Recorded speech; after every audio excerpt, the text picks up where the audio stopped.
So I'm really excited about the next segment because a couple of months ago, I was speaking with one of our members, and she's a serial entrepreneur. And one of the things she said to me was when she closed her first business, which she did for personal reasons, and set up another business, she didn't realize that there was opportunity to sell her business, right? Because I think as business leaders and business owners, we're always so focused on growth. We're not always thinking about what happens after. So I'm really excited to introduce our next speaker, Andrew Lockwood from Link Brokers, who's going to tell us all about the magical world of buying and selling businesses, both online and otherwise. Right. So Okay. with that, I'll hand over to Andrew. Alrighty. Thanks, Kavita.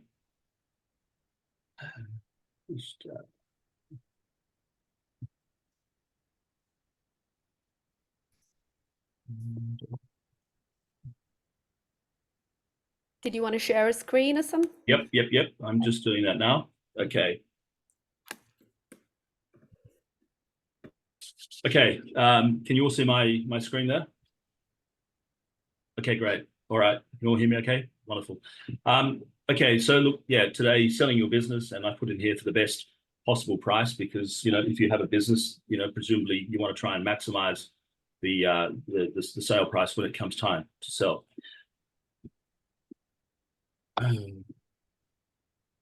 Sorry, I'm just trying to move the slides.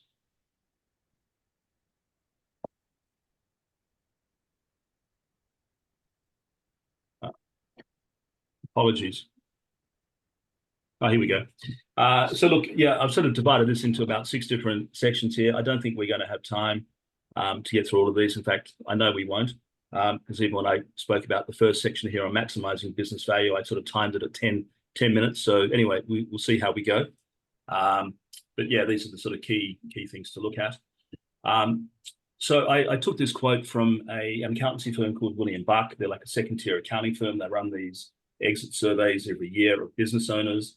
And it's quite frightening when you think there's 2.5 million active businesses in Australia, and yet, according to this survey that they run, only 72% of these business owners who expect to exit their business within the next 10 years, only 6 out of 10 of these actually have an exit strategy.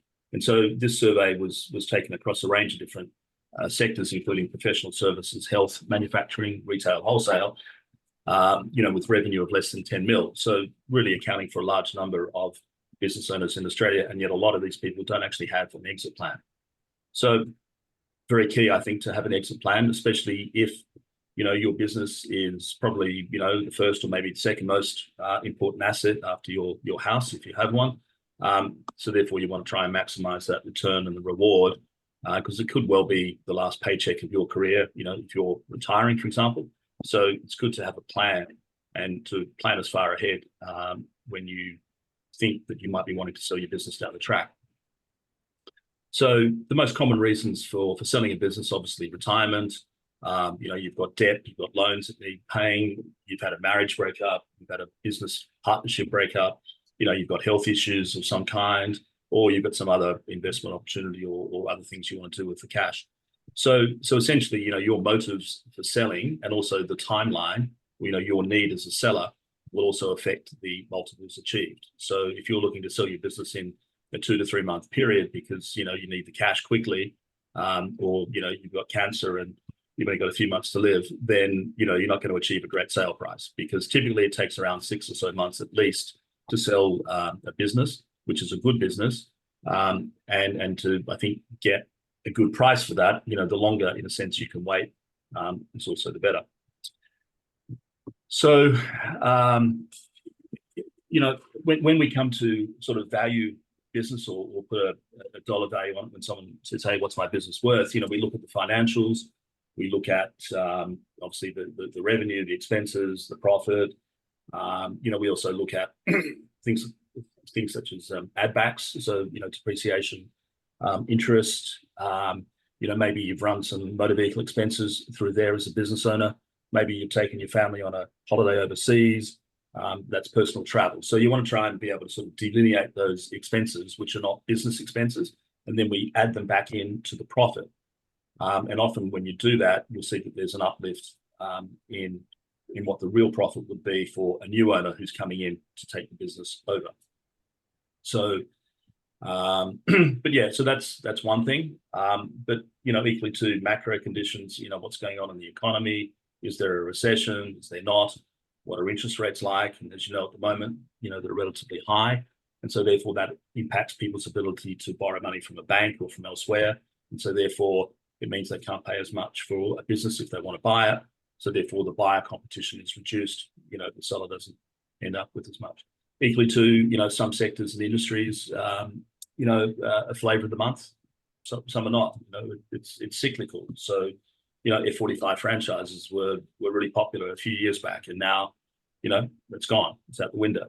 So all these things will impact what a buyer can achieve. And I think the other key thing also is that unlike residential real estate, where you can log onto RP Data or CoreLogic and type in the name of a property and see what it's sold for, and get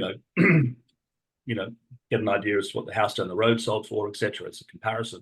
You don't have that with businesses. There is no nationwide business database. So, there is an association of business brokers called the AIBB. And so, people who put their kind of sales into that. But again, it's not telling you Fred's Cake Shop in Seaforth sold for 100 grand. It's not naming the business. It just says, a business in this sector sold for this price. So again, all of these factors kind of limit, in a sense, an actual sales value versus what we think or what you think as a vendor, what your business may be worth. So as you may know, small businesses in Australia are valued on what they call EBITDA, or seller's discretionary earnings, which is really the EBITDA of a business, the earnings before interest, tax, depreciation, plus, an owner's salary or wage added back in. So that's called EBITDA. So, mum and dad kind of businesses, small businesses, 5 or 6 people, etc. But, larger, more solidly run businesses are valued more on those traditional multiples of EBIT and EBITDA. People also talk about goodwill in a business, and look, goodwill is very, very hard to measure. It's very subjective. It's going to change depending on what the buyer's motivation is for buying a business. How long has the business been operating for? What sector it's in? Is the owner well known, etc., etc. But you've got tangible assets. So usually when you sell a business, the plant and the stock will go across with the business. That's the most common type of sale, is what they call an asset sale.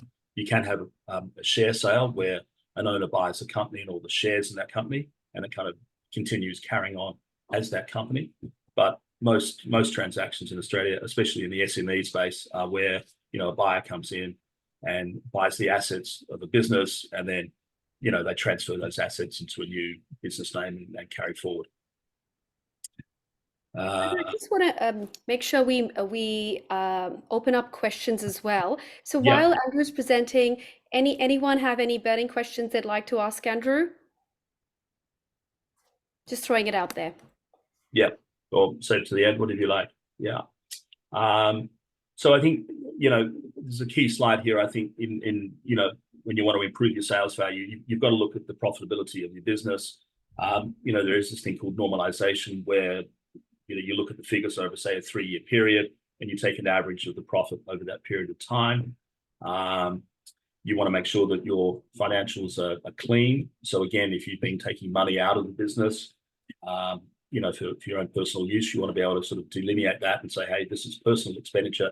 This really belongs in the business. So again, these are add backs, which will increase your overall profitability or real profitability. Oftentimes, business owners will run motor vehicle expenses and whatever else through the business because they want to reduce their tax at tax time. But when it comes to selling a business, you want to make your profit appear as large as possible, because the buyer is going to be looking at your profit and they're going to pay a multiple of that.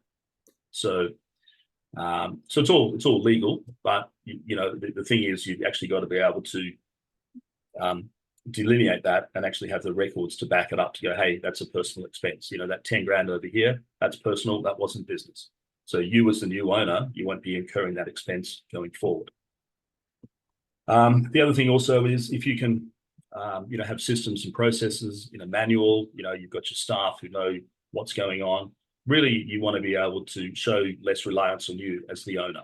You want to be able to walk out that door and have that business handed over to someone else who can come straight in and carry it forward. I mean, it may be that a new owner has your own, level of expertise and background, knowledge of the industry, but maybe they're coming from outside the industry, or maybe they're buying it as an investor. They want, they're buying a business that they want to run under management.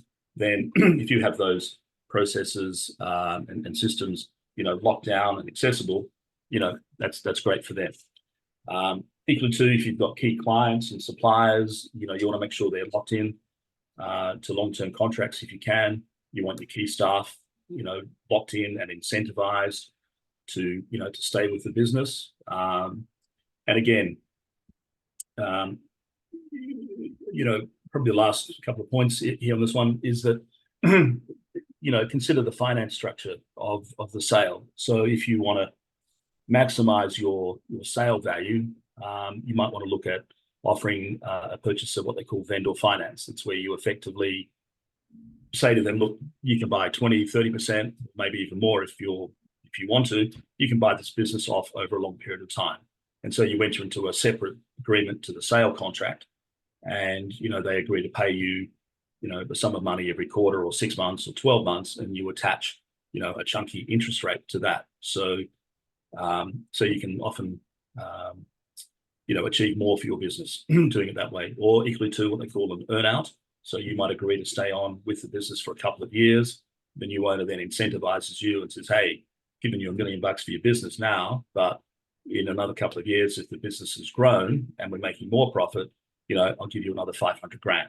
So, and if you sign up to that and you meet those targets, then after 2 years, you get another 500 grand for your business. So that's a good outcome if you can wait and work in the business for a period of time. Awesome. So we're at time. Thank you, Andrew. There's a lot you packed in there. So there's a lot to cover. Yes. I know. And if anyone wants to continue conversations, Andrew's details are already on BackBone, so feel free to reach out to him. If Andrew's okay with it, I'm happy to send these slides across to everyone, and so you can sort of digest them and decide when you want to have that future conversation. But thank you again. Really, really enjoyed that. I'm going to open the rooms for our next session, and I'll see you back in roughly 10 minutes. Okay. Mm-hmm.